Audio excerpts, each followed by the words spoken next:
Hola, Aquarius, Sun, Aries, Moons. Welcome to your 2020 Sun Moon reading. Keep in mind, this is a general reading. If it resonates, just send me an email and we can set up a personal reading for you. When you view it is when you're meant to see it. It doesn't matter the time of year. And I'm doing these in the order of requests in the comments. Excuse me, allergies. So please be sure to post yours and I will put your request in the queue. First portion of this reading, I will go over what your traits are, what your Sun Moon traits are, and then I'll lay out the main cards. We'll take a quick look at your 2020.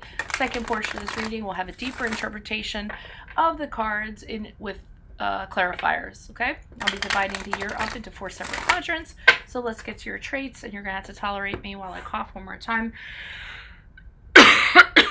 It's ragweed, and it's this time of year, and it's terrible. Okay, so Aquarius, Sun, Aries, Moons. Wow, you guys have a temper, don't you? I mean, sometimes your anger that you have can really blow up, and it can scare people.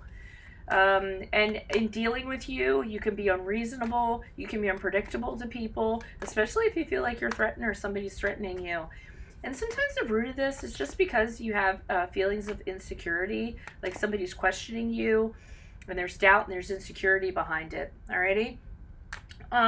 You're always looking at the future. You're always thinking about progress. You're always thinking about change and how you can develop these things.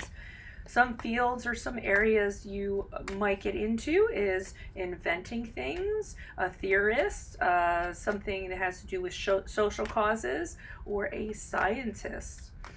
Try to be a little more tolerant and understanding of people, okay? Especially if you want to attain some of those goals that you set for yourself. People are going to judge you and people are going to be critical of you if you tend to kind of judge them in a not a very sympathetic way. So it's kind of like, you give what you get what you kind of put out.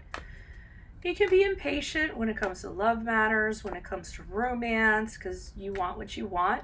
And usually you get what you want because there isn't very much in life that you all can accomplish. But if you don't learn to treat other people in a diplomatic way, if you don't value people, if you don't show them that they're worthy to you, you're not going to really kind of get anywhere. You need to work on your empathy. You need to work on the emotional side. You guys are very brilliant, but working on your emotional development is huge. You may have an offhand manner with people that's very abrupt. And again, this is going to repel people. This is going to cause you to have enemies and come across wrong to people because you believe that the best defense is offense, okay? But using that kind of tactic does not yield you the results that you're hoping to get. Sometimes the things that you talk about, and you guys like to talk a lot, okay? But you need to kind of equate that with listening to people, okay? So let other people talk. Be tolerant of their opinions. Listening is a huge way to kind of train yourself to become more empathetic to people. Be really concerned about their concerns. You're a little bit nervous when it comes about, talking about your own ideas, but you do usually end up talking about them. And you're really good at doing that because you build relationships with your audience or the people you're talking to. So you're a really good speaker. Motivational speaker for some of you. You have imagination, you have innovation.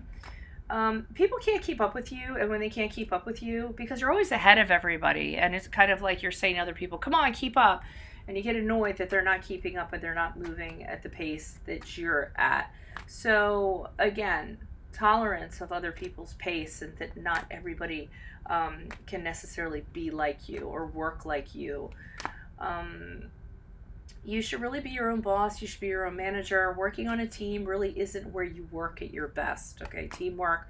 And again, it's just that empathy, that tolerance of other people's opinions. It's not a strong point, and it's something you're going to want to work on in 2020. But you guys are super, super flexible. You're clever as a whip, smart as a whip, very bright. But a lot of times being impulsive will kind of ruin your best laid plans.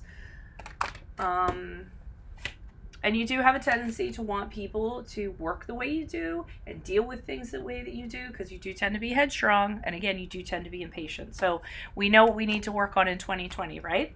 So let's get to your reading and see what's going on. Holy Spirit, angels, divine guides, universe, can you please provide your truth, your wisdom, your clarity, your insight for Aquarius Sun, Aries Moons for the year 2020? What do you see? What do they need to know to help them reach your higher ground, become closer to the universe and closer to the divine? Alrighty. What do you see for January, February, March for Aquarius Sun, Aries Moons? And you all move at light speed too. Fast moving energy. We have the Sun card in reversed. Check out my 2019 Sun Moon readings in my playlist. Check out my compatibility readings that are on my playlist. See if 2019 rang true for you.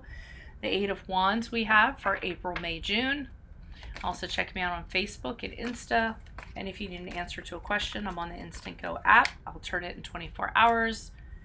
We have the Three of Cups for July, August, September. And then finally, if you could just like, share, subscribe, and support my readings. I get enough of a fan base, so I'll continue to do them. These readings take a lot out of me for the year. And then we end on the Ace of Wands. The end of the year, October, November, December. So we start off with a Sun card. Be careful, because I feel like in the beginning of the year, a lot of you are a little too overly optimistic about something, a little too thinking something is a sure thing. That's what I'm getting from the Sun card. You're being overly confident. You're being overly optimistic in regards to somebody, a project, the way that things are going to go. And I think you just need to kind of tone that down a little bit. I see in April, May, June, things move forward very quickly. It might be because you're pushing the train, okay? With the Eight of Wands, it's forward movement, quick change, quick action. Some of you might be traveling by air. So quick, it's almost like a whirlwind, okay? Could be a whirlwind romance. A lot of talking going on, a lot of communications with the Eight of Wands. So you might have a lot of ideas that you want to communicate, a lot of things you want to push forward. I feel like it's coming from you. So there's a lot of action going on April, May, June. July, August, September is going to bring celebrations for you all. A lot of flirting, a lot of friends. Some of you can get involved with a third party. But usually it's celebrations. Be careful not to overindulge too much. You might go out. You might have too much of a good time. Also, another thing, it can be in July, August, September. You have a harmonious work environment during this period of time. And in October, November, December, we end on the Ace of Wands. So the Ace of Wands is getting rejected or having something that you really wanted to do and it doesn't end up panning out. Probably had all the promise in the beginning, but then the wind got let out of the sails. You could be having a lot of delays to your ideas that you're trying to push forward. It could be these ideas and they get slowed down at the end of the year. Other things that Ace of Wands can be, it can just kind of being in an environment where you just don't feel very motivated to do anything. You don't have the energy, you're uninspired. So this could be in regards to a relationship, it could be in regards to a work environment or a home environment.